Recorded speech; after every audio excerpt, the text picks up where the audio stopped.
In spring 2007, the urgency of the environmental crisis served as a clarion call for Seattle area Christians, Jews, and Muslims to join together and reaffirm the common calling of their traditions to care for creation.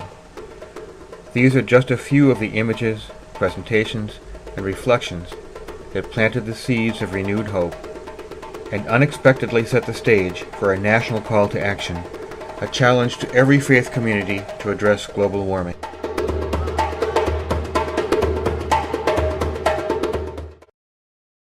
Representatives of the three Abrahamic faiths, the people of the book, gathered in a spirit of prayer and reflection over the intensifying destruction of the environment and the effects of that destruction on all, especially the poorest of the poor. The desperate plight of this one common earth called us to stand as one. We need each other in order to work to heal this creation. And as we do so, we defy the madness in the world around us, the madness of the destruction and the hatred and the warfare and the injustice that we see around us so much. The Midrash says that when God showed Adam and Eve around the Garden of Eden, God said to them, "Look at my world, how wonderful it is, for I made all of this for you. But just remember that if you destroy it or despoil it, there will be no one who will come to fix it." In the tradition, we believe that we are engaged in the holy task of tikkun olam, the fixing of creation that we have broken. Muslim and Christian leaders expressed the same concern from the depths of their own traditions. But the earth is crying out, blatantly crying out, "Help us, help me, help me." Can you not see, as I can see so clearly, that poverty, war, hunger, and disease follow the death of the planet? Over the 4 days of discussions on the severity of the crisis, an unexpectedly profound sense of hope emerged. A radiant hope born from our diverse faith traditions and reflected in a renewed awareness of the interconnection of the web of life as the most precious gift and responsibility. This hope was manifest in the workshops, such as Islam and the environment, and a session on turning faith values into transformative messages by author and communications professor David Domke, as well as over 20 other workshops and discussions from other local organizations.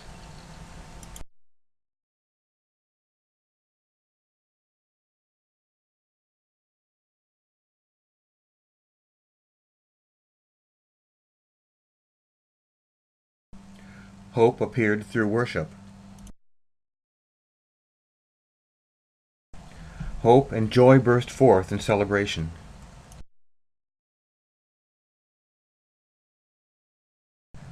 By the final day of the festival, Bishop Charleston was inspired to declare the Genesis Covenant, a call to reduce the carbon footprints of all communities of faith by at least 50% in 10 years.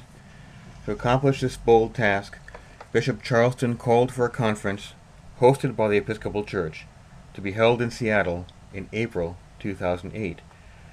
Word of the bishop's challenge attracted the attention of the local press. Lance Dickey, an editorialist for the Seattle Times, commented, "The nation's attention will be drawn back to the city toward another potentially spiritual awakening."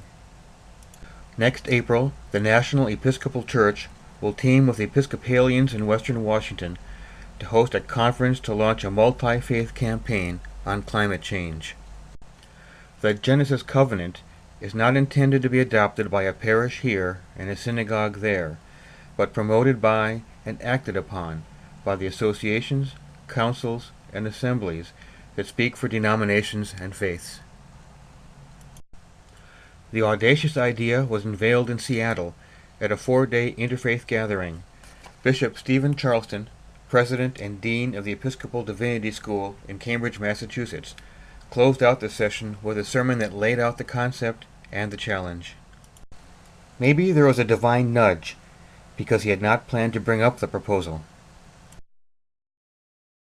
I chose St. Mark's Cathedral, this moment of the Interfaith Creation Festival, which was an interfaith activity, so that I wanted the context for my announcement not just to be for Episcopalians, but to be in the spirit of the Interfaith Creation Festival.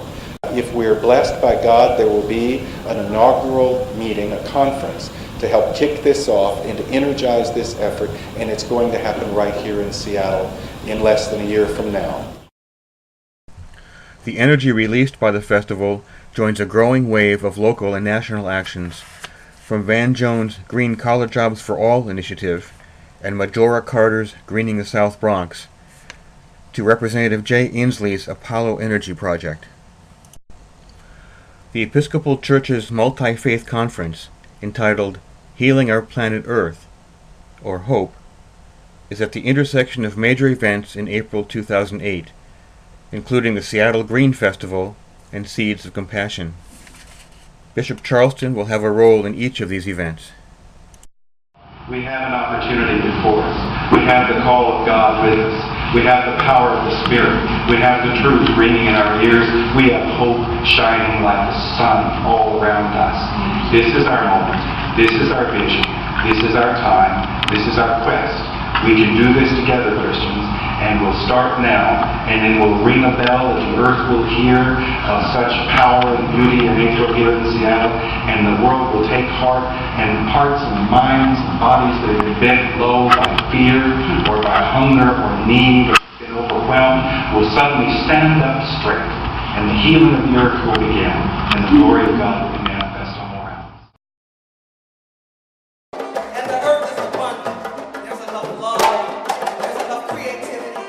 There's enough health. There's enough relationship. There's enough food. We must eradicate this idea of poverty. We have to let it go. Even when we're not in alignment, the earth is bounteous. There's enough of every